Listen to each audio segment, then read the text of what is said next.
segundo escreveu o doutor Lucas 16, 19. Olha aqui eu vou ler enquanto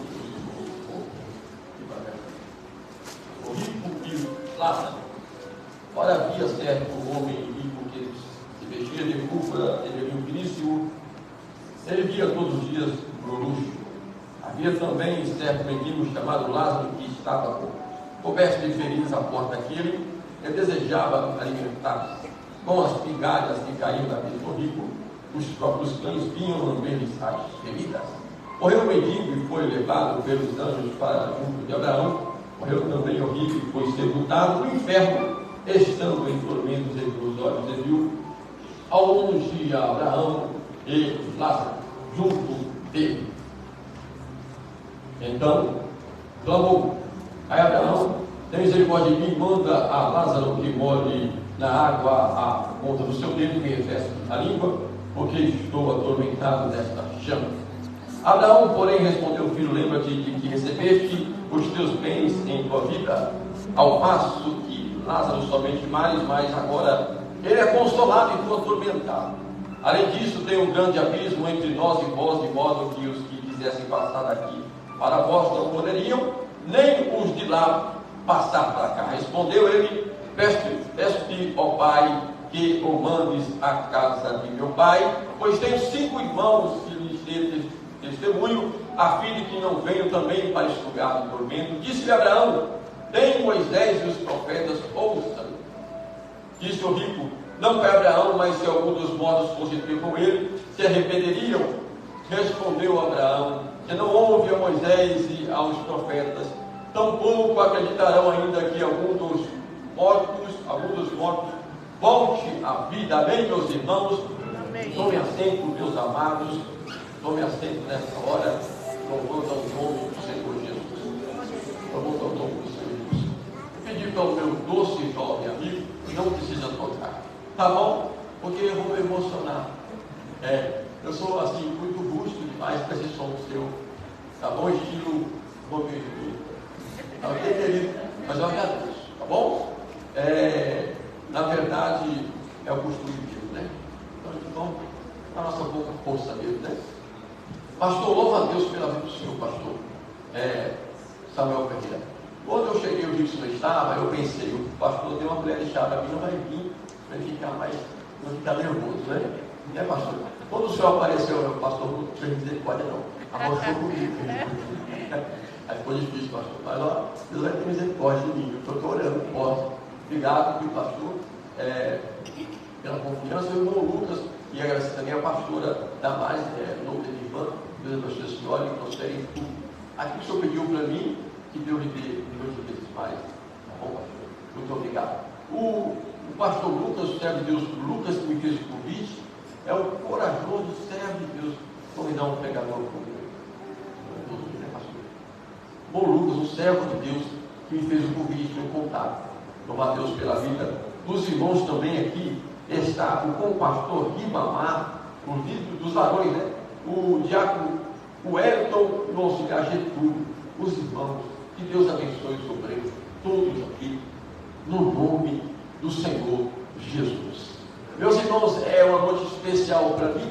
Tomo aqui alguns 3 minutinhos para lhes falar que ainda no ventre de minha mãe, que está aqui, Maria Libertala, eu também congreguei aqui na década de 70, 79, na verdade, o ano que nasci. E não tenho memórias, mas quando o irmão Lucas me contatou, eu fiquei admirado. Eu falei: não é possível que isso está me acontecendo. Motivo de grande alegria, pastor. E depois, com 6 anos, aí fomos para o Jardim Catarina. E lá tenho memórias com 6, 7 anos de idade, daqueles cultos que acabavam 10h30 da noite, né? Com o povo dando glória. E aí o pregador terminava, dava a bênção e continuava aquele chororô. Eu lembro-me do dia que estava no culto desse pastor Samuel. Eu chorava. E aí, parece que a minha mãe, não me lembro, acho que foi minha mãe, me fala a memória, olhou para o meu pai, todos chorando, sentindo a presença do Pentecoste. E ela disse: até o Alan está chorando, mas eu queria ir embora para casa. Ela nunca soube disso. Eu chorava, queria ir embora para casa. Até o Alan está chorando, mas ela não era choro. Não poder não, era de raça mesmo, né, meus irmãos? mas Deus teve misericórdia de nós estamos aqui nesta noite. Meus irmãos, olha, eu não quero tomar tempo dos irmãos, portanto, se eu estou falando dessa forma, você pode me dar um voto de confiança, acreditar até que eu rompa com o que eu disse e não cumpra passando do tempo limite e seja muito demorado. Não é mesmo? Eu lembro ali no Jardim Catarina que o irmão estava pregando, falando nisso, agora me veio a memória. Ainda criança, eu pregava lá no Catarina, o irmão pregava, e ele, um jovem pregador, ele muito entusiasmado, pregando, e ele, com eloquência, pregando a palavra, uma mensagem bonita, e os irmãos assim calados estavam, e dado o momento, ele perguntou para a igreja: irmãos, já vou terminar. Os irmãos estão gostando da mensagem? Eu já vou terminar. Os irmãos estão gostando da mensagem? Todo mundo quer, né? E aí ele sabe, já vou terminar. E depois ele terminou mesmo. Eu fiquei maravilhado com a humildade dele. Mas não é que os irmãos não estavam gostando, aqui já está cumprida como uma espada. Amém, meus irmãos? Então, quantos estão felizes nesta noite? Amém. Nós estamos felizes nesta noite. E nós lemos aqui o Evangelho de Lucas, Jesus, segundo escreveu Lucas, versículo 19, ele narra, aí ele escreve o que Jesus disse. Jesus não disse a respeito de uma parábola. Nós muitas vezes nos equivocamos e falamos dessa história como se fosse uma parábola, mas na verdade Jesus está dizendo: havia certo homem rico que se vestia de púrpura e de linho finíssimo, vivia todos os dias no luxo. É uma história de fato. Porque quando nós falamos do inferno, nós então ficamos imaginando, de acordo com o que está descrito na palavra de Deus, testemunho de alguns irmãos que foram arrebatados até lá. E então essa passagem ilustra de uma forma bem clara, nos dá, enquanto falo, enquanto lemos aqui agora, enquanto lemos em outras ocasiões de nossa casa, pensamos, imaginamos, ouvimos um pregador, enquanto o pregador fala, você fica imaginando a triste realidade do inferno. A verdade é que o inferno é real. Eu ouvia um pregador muito respeitado certa vez dizendo, explicando por que o inferno é real, à luz da razão humana. Ele explicava e dizia: uma vez que nós somos pecadores, sendo nós pecadores, nós temos esse senso de justiça e queremos vingar um homem que maltrata uma mulher, que despreza uma criança. Deus, sendo justo também, castigará o homem pelos seus pecados. A verdade é que Deus não olhou para nós com um olhar de juízo, quando fez com que João escrevesse esse versículo que João leu aqui no antecedendo, 3,16, ao narrar a poética vida de Cristo dessa terra, aonde ele, fazendo cumprir o Salmo 22, foi levado, a sua alma espremeu, ele foi se esvaindo ali, ele foi levado ali como desprezado, o mais indigno. Ninguém dava nada por Jesus, porque Jesus, ele vestido de uma roupagem tão santa, ele afastava as pessoas com aquele jeito puro e santo. Não era popular, não era um homem descolado, não tinha interesses empresariais, financeiros, não tinha ideias de capitalismo, de granjear. Era só um pregador, e um pregador como ele pregava, como vemos então no Sermão do Monte, não havia nada de atrativo para quem pregava e dizia: bem-aventurados que choram, porque serão consolados. Quem é que gostava e gosta de chorar? Jesus dizia: mas é bem-aventurado. E nos tempos de Moisés, o povo de Israel, ainda aturar nos dias de Cristo, lembrava-se dos dias em que Deus dava ordem ao povo de Israel para invadir as nações e a fio da espada tomar os seus despojos. E ele no sermão do monte diz: bem-aventurado os pacificadores, porque é estes que herdarão a terra. Te pedir a capa e a túnica, dá a quem te pedir, não te desvie daquele que quiser que ele empreste. Aquele povo acostumado a odiar aqueles que eram contra o Deus de Abraão, ele dizia: ame os vossos inimigos e orai pelos que vos perseguem. Ele pregava na contramão do nosso ego, dizendo: bem-aventurados os pacificadores. O povo de guerra, como o povo judeu, um povo acostumado a vencer, com autorização de Deus, Jesus vinha fazer, nos cumprir a lei, agora com ensinamento completamente espiritual, prometendo a eles, não as nações como eles herdavam antigamente, mas agora, não se turbe, dizia, não se turbe o vosso coração, credes em Deus, credes também em mim. Na casa do meu pai há muitas moradas, se não houvesse, eu não vos teria dito, vou preparar-vos lugar, porque a morada já está preparada, e quando eu preparar, voltarei, vos levarei para que onde eu estiver estejais. Pois eles ficavam assim, sem compreender muita coisa, porque Jesus, ele olhava em Jesus como um revolucionário que viria tomar bomba de assalto e colocar o seu governo ali, e até hoje a maioria dos judeus não creem que Jesus é o Messias, porque Jesus não veio para fazê-lo reinar, tendo ele como seu líder. Ele veio para dar a eles um outro reino, veio para entregar o reino dos céus, e como se não bastasse, disse: o reino de Deus está dentro de vós. Aí que bolava a mente deles mesmo.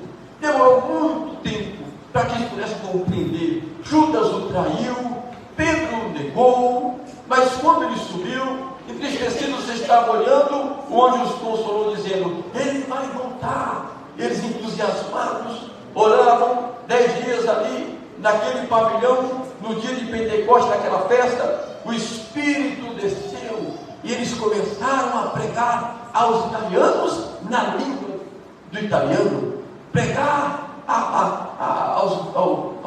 aos gregos na língua grega, e começaram a falar aquelas pessoas de outras nações nas suas línguas, sem terem nenhum tipo de curso.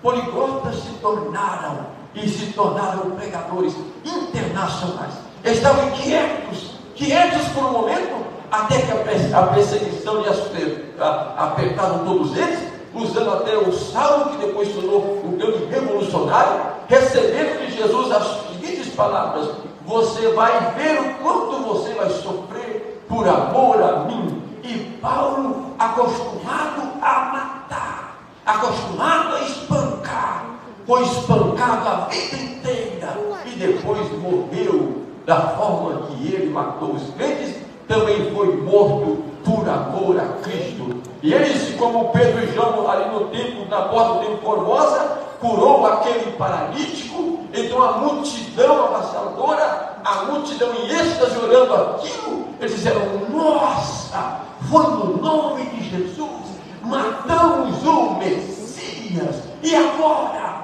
Então eles perguntaram: o que é que nós temos de fazer para nos unir a vocês? E Pedro lhes dá a seguinte mensagem em Atos.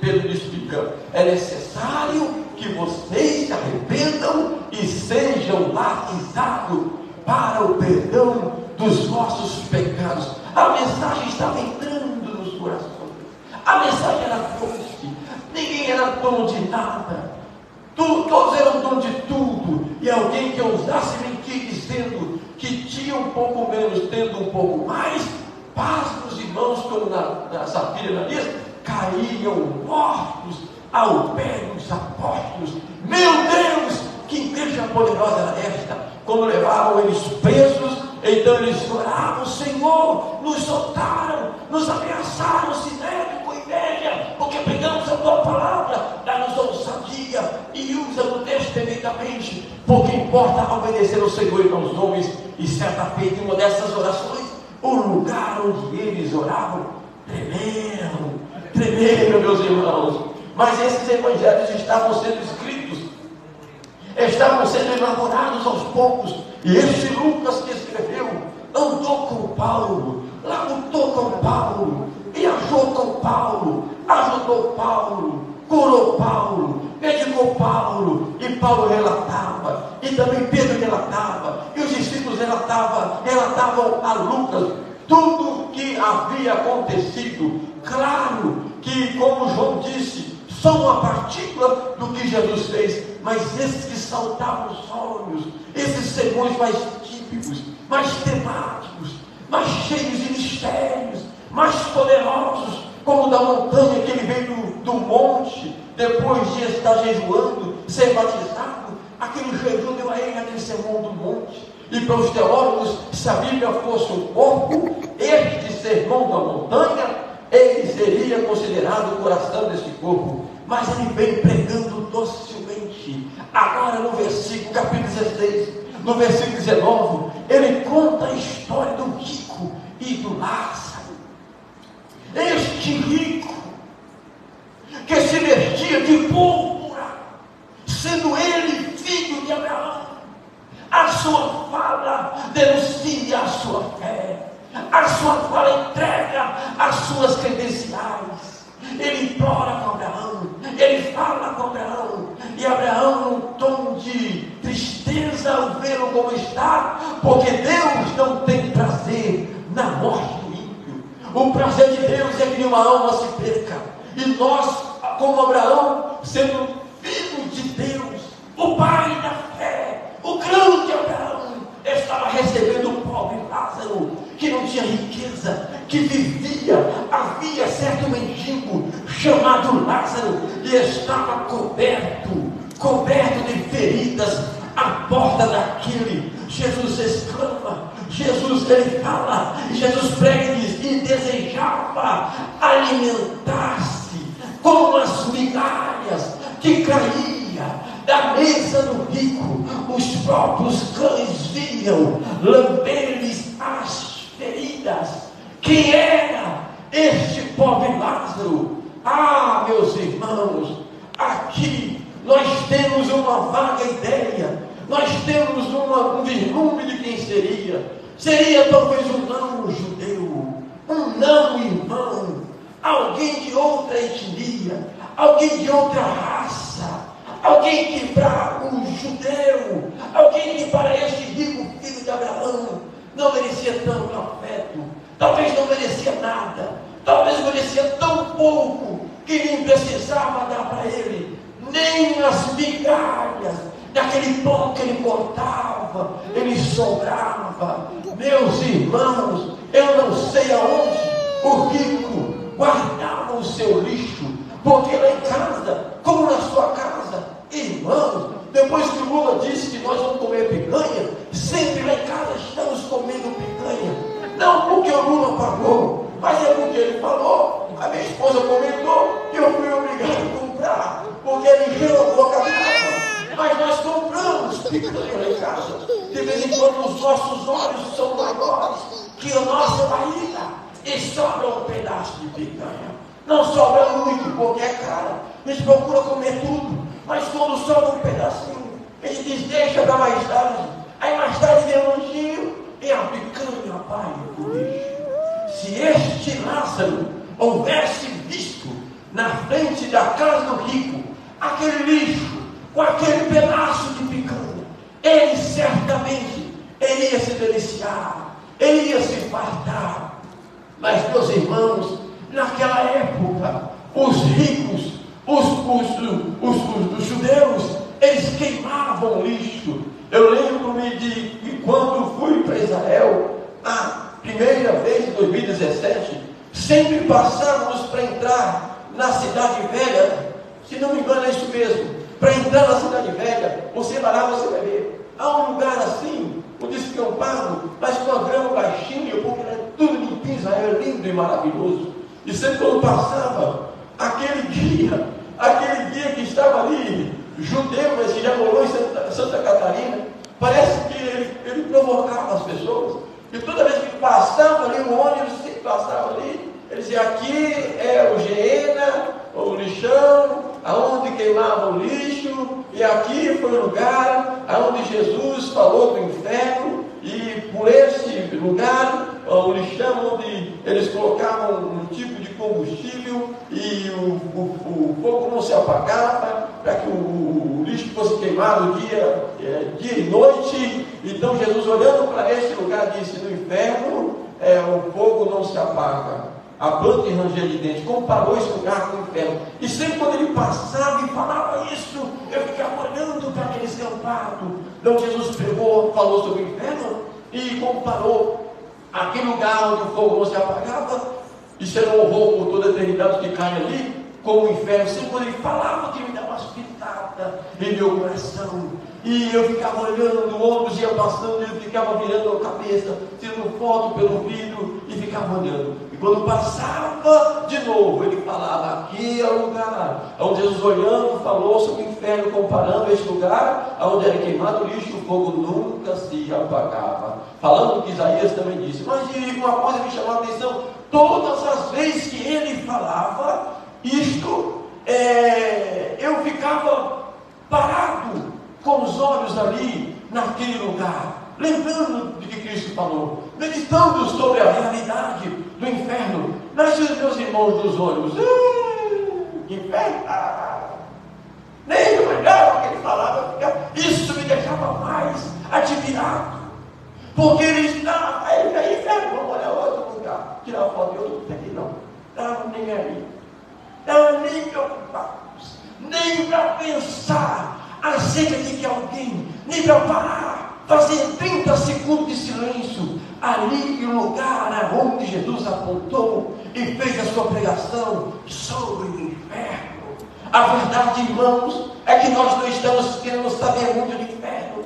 A verdade, irmãos, é que nós queremos falar muito do céu. A verdade, irmão, é que esse tipo de mensagem é uma mensagem muito pouco popular, e que nós pouco estudamos sobre ela, e que seria a última mensagem que faríamos um sermão para pregar em qualquer lugar que fôssemos convidados. Mas a verdade, irmão, é que Jesus me mandou falar esta palavra. A verdade, irmão, é que nós estamos vendo diante dos nossos olhos multidões e multidões de Lázaros, e nós, como igreja de Cristo, eu me coloco no meio, porque eu não vou ter a jactância, a soberba, a impetulância de me achar melhor que ninguém. A Bíblia diz: considerem o vosso irmão superior a nós mesmos. A verdade, irmão, é que nós estamos parados, vendo um filme gospel, comendo pipoca, dando beijinho na bebê, programando restaurante com a esposa, uma viagem para a Europa. Nós pouco estamos nos importando com as almas perdidas. Este rico aqui, ele era cristão, ele era da fé, ele era o filho de Abraão, chamando Abraão por pai, vivia como um homem que se vestia de púrpura, de linho finíssimo, vivia todos os dias no luxo. Aquele pobre Lázaro, o Lucas escreve de Jesus falando: havia também certo mendigo chamado Lázaro, estava comendo feliz após daquele, ele desejava alimentar-se. O Lucas diz que estava comendo ferida à porta daquele. Ele não diz o período, quanto tempo, se um dia, se 2 dias. Mas é claro, se Jesus enfatiza isso aqui, é porque ele demorou tempos ali, até morrer. Ele ficou até a morte. E o rico, não sei se queimou o seu lixo, como era o costume da época, ou como o rico que era, as casas dos ricos, poucos tinham, mas ele poderia ter um rio no fundo de sua casa e jogava a sua picanha de sobra naquele rio. Ou uma terceira hipótese, dava para algum animal se alimentar, que não seja um porco ou um cão, que eles não gostam muito, mas um outro. A verdade é que esse Lázaro não via nem uma migalha do que caía da mesa do rico. Claro que Deus deve usar no sentido espiritual da coisa, mas humanamente falando, será que nós vamos sempre dizer para o pobre: eu não tenho, eu não posso? Será que é assim mesmo? Nessa viagem que eu estava lá, irmãos que eu conheço, que tem condição, eu conheço, em Jericó, na Palestina, um grupo, 2 palestinos, uma gracinha, 12 anos, eu achei lindos aqui, eu abraçava, eu pegava, eu brincava, porque disse: eu vou lá, eu ver um mendigo, eu vou levar. Eu peguei notas de $1 que eu não tinha, estava indo pela fé, e coloquei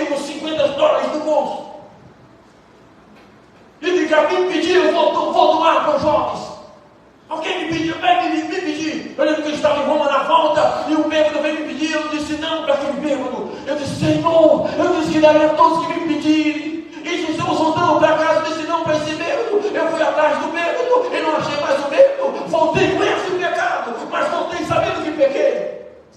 Mas os jovens estavam ali, o bispo falando ali, no monte da tentação, para um grupo de irmãos todos juntos, mas o jovem catucava a gente por trás, com o camelo atrás da gente, dizendo, bota $1, bota $1, bota $1, eu bota $1, bota $1, e bota $1, tirei uns $5, quase $10 de foto. Claro que eu não queria tirar foto, mas era foto $1 de glória a Deus. Posso dar $1 para esses meninos? Glória a Deus. Mas seus irmãos não vinha com a sua esposa, e ele vinha com o bolso cheio. E o jovem fora esperavam o bispo terminar, porque eles viram na saída que eles iam pegar a clientela. E quando eles passaram, estava o camelo, os meninos fora do irmão disse, desmontador. Quando eles passaram, o jovem voltou-se para os outros clientes que vinham. Ele é atrás do jovem e disse para ele, corre, corre. Eu disse, miserável, filho do diabo, vai para o inferno, filho do cão. Eu fiquei irado com isso. Homens dizendo, os jovens diriam, os pobres sempre estarão conosco, sim, mas não é a nossa culpa, e eu não serei culpado pela perdição e pela fome de nenhum deles.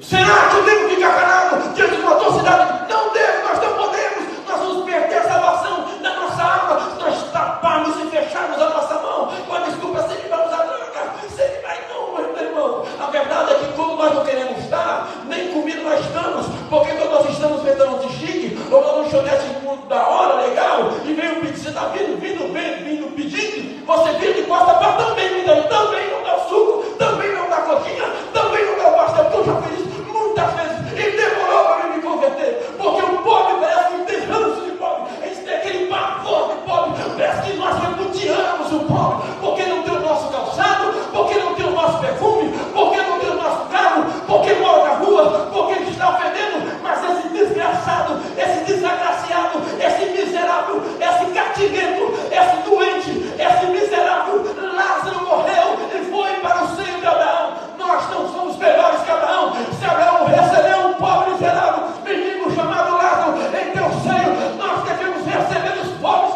em nosso peito, ao menos se nós queremos ir para onde foi aquele rico filho de Abraão. Ele está até agora no inferno, ele está lá, ele nunca mais sairá de lá. Passaram 200 anos mais, já passou mais de 2.000 anos, quando Jesus falou esse sermão, esse rico está lá. Quando ele foi no outro dia, ele fechou os seus olhos e acordou no inferno e disse para Abraão, aqui é a sanidade grande. E para frente, parafraseando, como se Abraão pudesse perguntar, você acabou de cair aí, meu filho, mas a sede é grande, porque estou sendo atormentados nestas chamas. Ó pai Abraão, pelo menos um dedo molhado, faz-me Lázaro fazer isso por mim, por favor, dá-me essa gota de água, porque estou atormentado nesta chama. Não, você não vai sair daí não tem como sair daqui para ir, e nem daqui para lá. Agora fechou-se o portão do inferno, e quando fechar o portão do inferno, aquele que estiver lá dentro nunca mais escapa. Há muitos príncipes do inferno, há muitos astros de Hollywood no inferno, há muitos deputados que estão no inferno, há muitos pastores que estão no inferno, há muitos pregadores que estão no inferno, que começaram no ímpeto, no desejo, no fogo do Espírito Santo, e de repente passaram a andar as igrejas, atrás de 100, 200 e 500, perderam a presença de Deus, pregavam simples, porém não são do Espírito Santo. Hoje pregam bonito demais, é um sermão maravilhoso, teólogos que são, mas Jesus não está mais com eles, porque não pregam pelas almas salvas, mas pregam pelo dinheiro do bolso. Estes homens vão para o inferno, há milhares do inferno, estão há 30, 40 anos, estão há 50 anos, homens pequenos, grandes, mas o homem rico, quanto mais rico for o homem, Jesus disse, mais propenso ao mal ele estará. Um grande apresentação empresário e um exemplo de superação chamado Silvio Santos em nossa nação disse, para que uma pessoa seja feliz, ela tem que ver como um homem de classe média baixa, pode ser, disse Silvio Santos. Mas a ganância não é pecado você pegar um carro bom, um carro novo, é até bom para você não ficar na oficina de noite, mas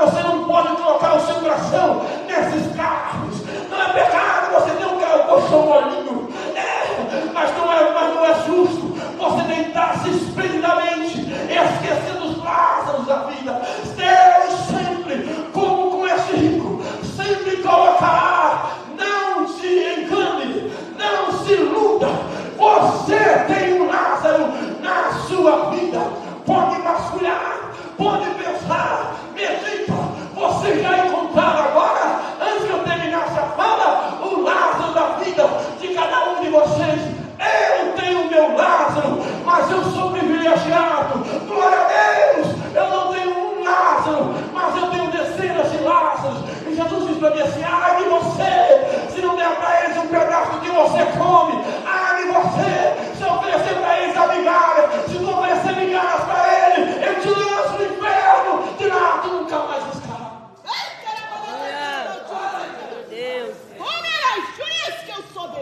É uma mensagem ruim de pregar, é uma mensagem ruim de ouvir. Talvez você fique me olhando assim, mesmo que com o pé atrás, porque essa mensagem ela afasta o seu corpo, mas ela traz seu coração. Ela afasta a tua amizade, mas ela traz seu coração. Eu não quero o teu corpo, eu não quero a tua amizade, eu não quero o teu café, mas eu quero o teu coração. Algo em você que eu estou cobiçando, a tua alma da Jesus. Se depender de mim, irmãos, nós vamos acertar nossas veredas, vamos colocar a mão no bolso e repartir a nossa oferta com os Lázaros da vida, com os Lázaros da vida. Dá quem te pedir, não te decida quem quiser que lhe empreste. Esse é um pecado mortal. O Lázaro estava lá, o rico fingia que não via, o rico não olhava para ele. Se eu falar com ele, aí eu vou ter que me alimentá-lo. Se eu disser um oi, ele vai dizer: tudo bem, como é que vai?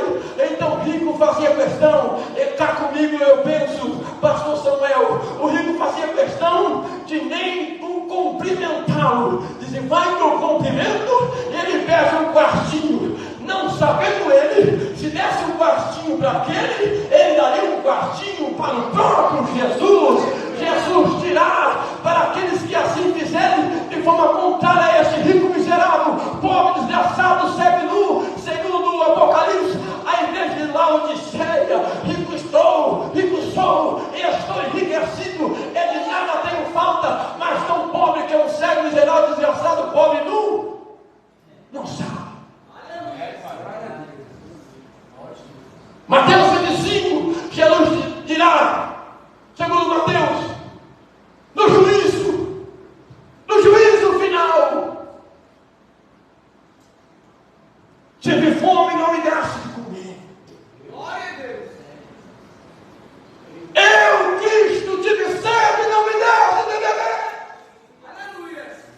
Estava pensando que eu pensei nessa passagem? Você está enganado. Quem pensou nisso para te falar foi o Espírito de Deus, porque nós não somos Laodiceia, claro que não, mas nós somos Filadélfia. E para Filadélfia também tem um sinal de alerta piscando, dizendo: guarda o que tens, para que ninguém tome a sua coroa. Igreja do Senhor, se essa palavra, segundo a igreja de Filadélfia, é direcionada a nós, para que possamos guardar o que temos, para que ninguém tome a nossa coroa, é porque nós temos de vigiar. Vigiemos, e vamos fazer o mais difícil. Porque se cumprirmos o mais difícil, o resto é como se não tivesse nenhum custo para nós.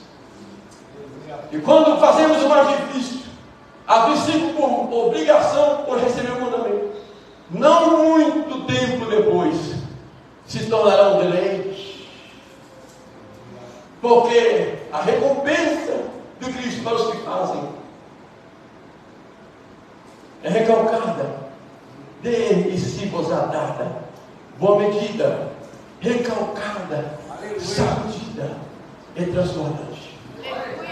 Aquele pobre Lázaro estava lá, e o rico fingia que não via, mas ele estava lá. Por que ele não saía? Que já veio algum mendigo bobo? Não existe.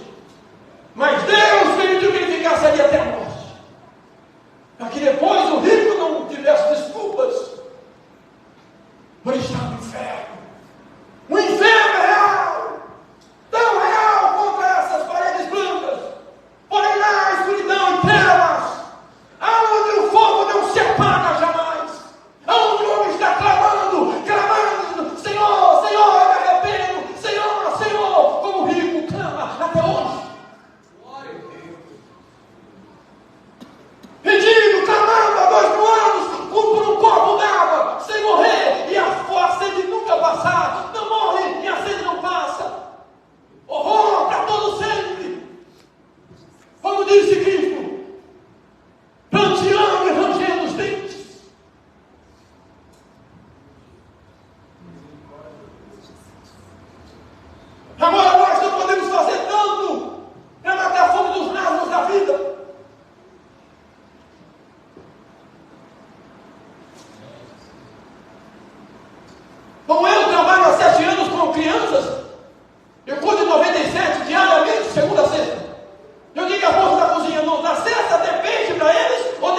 Mas isso eu não posso fazer, porque eu não sou como esse rico, milionário. Mas há uma comida que essa eu tenho sobejando em mim. Este alimento pode matar a fome de milhões, porque o número dos que estão famintos desse alimento, que é a palavra, é infinitamente maior do que os que padecem fome de pão. Porque quando pensamos no ser humano como um ser humano, então não vamos escapar de olhar para o homem como alma.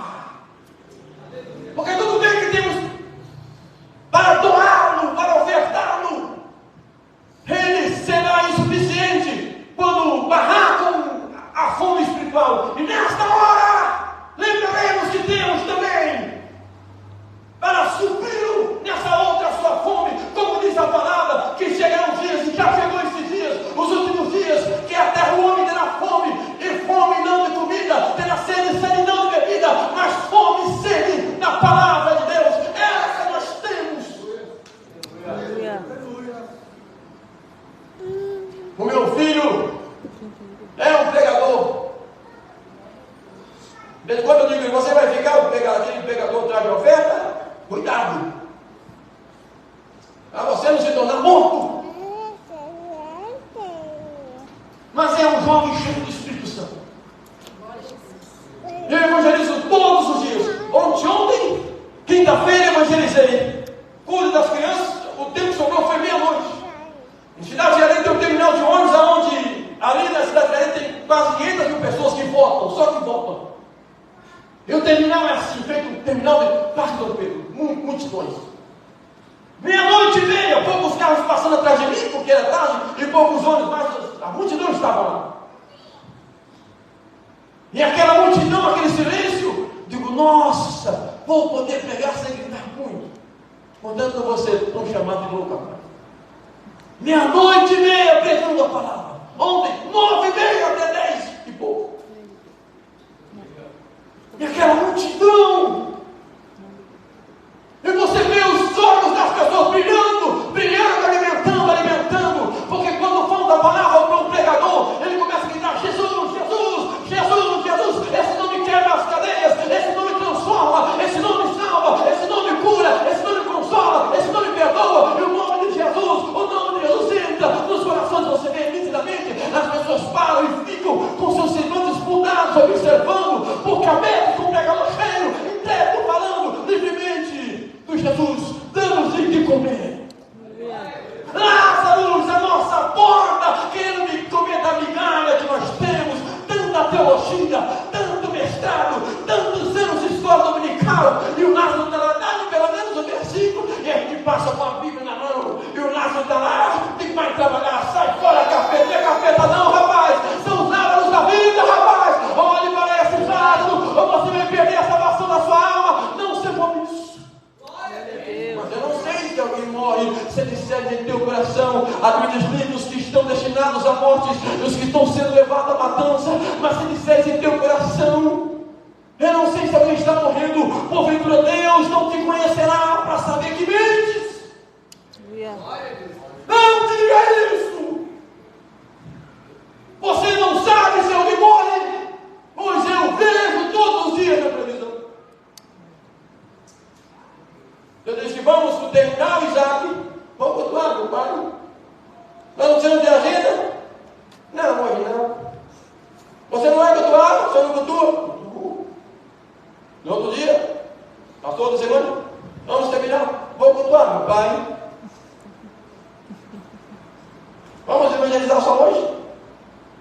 Você não cultua? Mas aonde você vai cultuar, Isaac? São meus irmãos que eu os amo. Eu fiquei lá 18 anos. Faz 28 anos. Desde que eu congreguei lá 18 anos, 98. E esses irmãos que você vai cultuar com eles, eu os conheço. Há 28 anos eles estão sentados no mesmo lugar, na mesma cadeira. E eles pregando para mim. Isaac, eu estou com vergonha de ir lá. Não dá para pregar mais tarde de Jesus, todo mundo está. Então vai pregar o quê? Isso aí tem que fazer. Outubro rosa, outubro vermelho, janeiro preto. Tem que inventar. Pastor Samuel, olha a mensagem que Deus dá para a gente pegar. É para queimar a agenda dele. Né? É para queimar a agenda do camarada. É claro que eu estou aqui. Eu estou aqui delegando para os irmãos. Mas é difícil. É difícil. Você olhar para a nossa igreja e ver os crentes ricos. Irmão, na década de 90 ninguém sabia pregar. Hoje eu tenho vergonha de pregar perto de um jovem como este. Conhece a Bíblia toda. Mas nós estamos muito cheios de comida para nós. Aleluia. Eu arrumei uma colega lá do Marajó. Irmãos, ou nós despertamos, ou nós vamos morrer com a nossa luxúria, com a nossa riqueza. E quando morrermos com tudo isso que nós temos, nós vamos ter o desprazer que nós somos salvos, com misericórdia, na última hora nos arrependemos. Vamos ter o desprazer de ver lá pessoas que a gente achava que nunca estariam lá. Nunca estariam lá. As multidões de almas. O irmão me ligou da Espanha e disse: irmão Alan, vem para cá, você pode vir para cá amanhã? Eu digo: o quê? Vem para cá. Você vai pregar na rua da Espanha, aqui em Madrid. Temos a licença para pregar.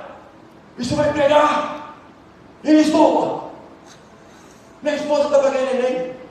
Quando o senhor pode? Depois de abril. Já está marcado para maio. Você vai pregar nas praças aqui. E aonde vai pregar nos templos? Digo: vou.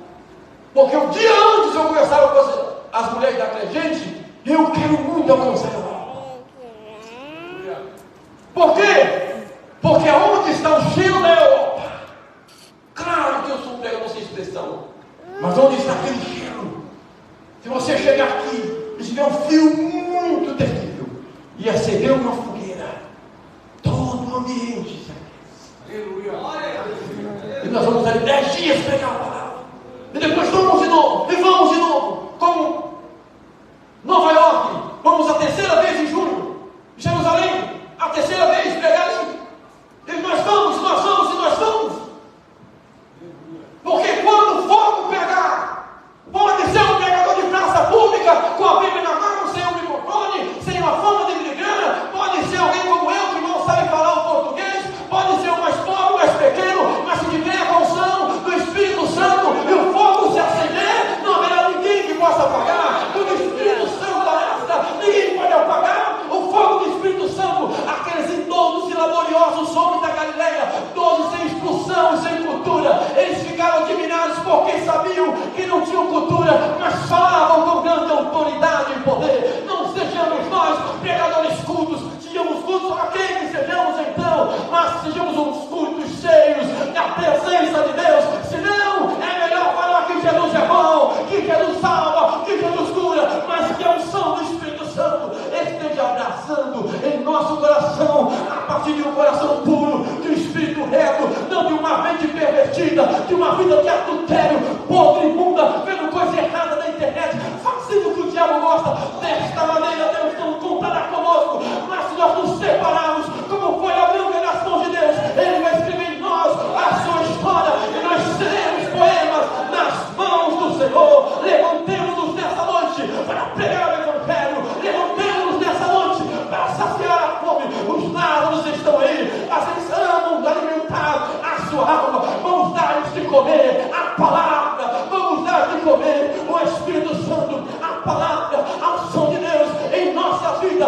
Vai lhes dar de comer, e será grande a colheita de almas para Cristo. Jesus disse: observai, os campos estão brancos para a ceifa. Vocês irão trabalhar onde vocês não colher, onde vocês não trabalharam. Outros trabalharam em vosso lugar, vocês só vão colher o fruto. O que é isso, irmão? Os campos estão maduros, nós não trabalharemos, só colheremos. O que é isso? É o Espírito de Deus, através dos apóstolos passados, já os corações estão amolecidos, já estão maduros. É só que Jesus te ama. Eu quero. Jesus te quer, eu também quero. Diga, vem para Jesus, ele vem correndo. Diga, Jesus é bom, salva, cura, liberta. Pecado não presta, mas Jesus é maravilhoso. Eles estão quebradiços, eles estão quebrantados. Nós temos que crer e levar-nos ao alimento, a palavra de Deus, isto é, Jesus, o Cordeiro de Deus.